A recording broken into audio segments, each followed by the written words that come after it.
ตีบำพดโรเคยหายตีบำพดโรเคยหายนี่คือสัตว์งอกบางโอนอะไรนี่ยังแต่เลี้ยงเปรย์มันดองบาดไงนี่แต่เลี้ยงเปรย์ในขนมสระปฏิสไรแขกเสียมเรียบบาดตีตังนี่คือในขนมคุมรุมเจกเมนเทนแต่ตีตังนี่คือเจียตีตังกับนาเด็กชมบานมันชมการดำเนินที่จึงจะทาเจียตีตังในขนมภูมิกับนาระบบชมแต่มาดองบานโดยสารแต่การปิโต้นี่คือทาชมการในขนมภูมินี่ให้ชมก็บานมาโรเนอร์หรือก็ถ้วยชมกาหรือก็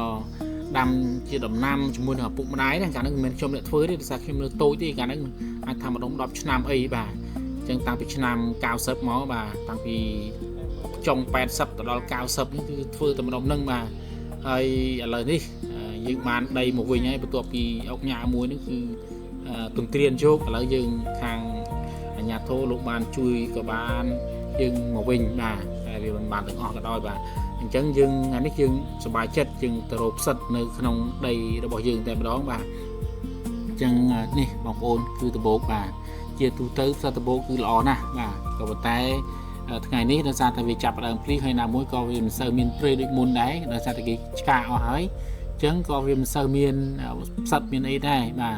អញ្ចឹងឥឡូវយើងទៅរោទៅបាទដើម្បីបានផ្សិតបានអីនេះគឺយើងត្រូវរុកព្រៃពីកន្លែងមួយទៅកន្លែងមួយបាទឥឡូវនេះគឺវានៅក្បែរតាពាំងដែរអញ្ចឹងវាអត់សូវមានដំបូកច្រើនទេបាទអញ្ចឹងយើងបន្តរុកតទៅទៀតដើម្បីរោហៅថាការ adventure បាទការដំណើរផ្សងព្រេងរកផ្សិតបាទឥឡូវនេះយើងបងស្រីគាត់បានឃើញផ្សិតហើយបងប្អូនបាទយើងឃើញបានឃើញផ្សិតហើយទីបំផុតរកឃើញហើយទីបំផុតរកឃើញហើយបាទនេះគឺផ្សិតកងោកបាទផ្សិតកងោកចាំមើលខាងម្ដងនេះរកឃើញហើយលាក់ខ្លួនដើរមួយថ្ងៃរត់ទៅឃើញតែចង់ចាស់បាត់ហើយនេះទៀតនេះបាទអានេះហៅថាផ្សិតកងោកគេដឹងដល់កាលណានេះគេដល់ម្សិលហ្នឹងនេះពេលប្រេនស៊ីកើតអត់អូខេជួបហើយកាន់នេះថងដល់ល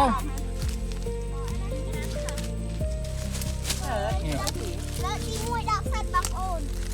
នេះអានចេះដាក់អស់ហើយលើទី1ដាក់ផ្សិតបងប្អូនអើយនេះជួបហើយដល់ទីនេះកំពុងល្អនេះទូចណានេះអូលយណាស់បងប្អូនណានេះយកមកប៉ិនណានេះដាក់ទឹកដីនេះអាហ្នឹងដាក់ជើងសាក់បេកែជើងស្លគេនេះឥឡូវស្លបានយកជឿនអស់ហ៎ខាងគុកទៅនេះល្អនេះយ៉ាបាត់ហើយទៅងោកលើនេះក៏ងោកលើនេះđây không đây đi cào hai hơi này cũng nhẹp anh đi cùng chặt nhiều dẹp này trong khối này ở cái bọ đây hút cả rồi lo cạch đây cần ba lần thử nick sắp tí thai bạp sắp tí thai đây trong khối ôi khối bắt đấy không cắt thôi đẹp không cùng đâu cái luôn đi bây giờ đọc cô đi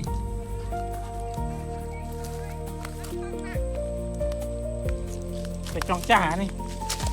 đây bệnh gì bị ca để dừng thưa sầm lọp sắtคือสรูมเมนเทนមកអូនយើងគ្រាន់តែលាងដីឲ្យស្អាតណាបាទលាងដីឲ្យស្អាតចេញពីផ្សិតទៅហើយយើង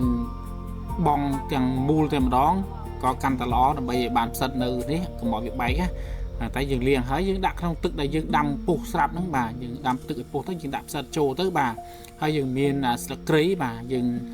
មូទៅស្លឹកគ្រៃ 4-5 ស្លឹកទៅមូទៅយើងដំទៅឲ្យវាចេញជាតិណាបាទហើយយើងក៏ដាក់ចូលទៅក្នុងឆ្នាំងជាមួយគ្នាហើយ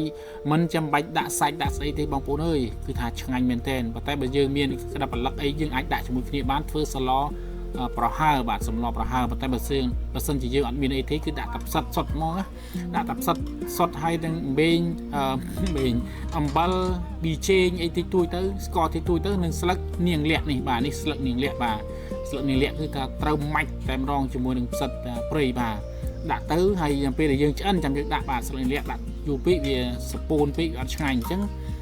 យើងដាក់លាងស្អាតទៅជាការស្រេចតែម្ដងយើងឡាយលើកយកមកហូបបានហើយបាទគឺថាឆ្ងាញ់មែនទែន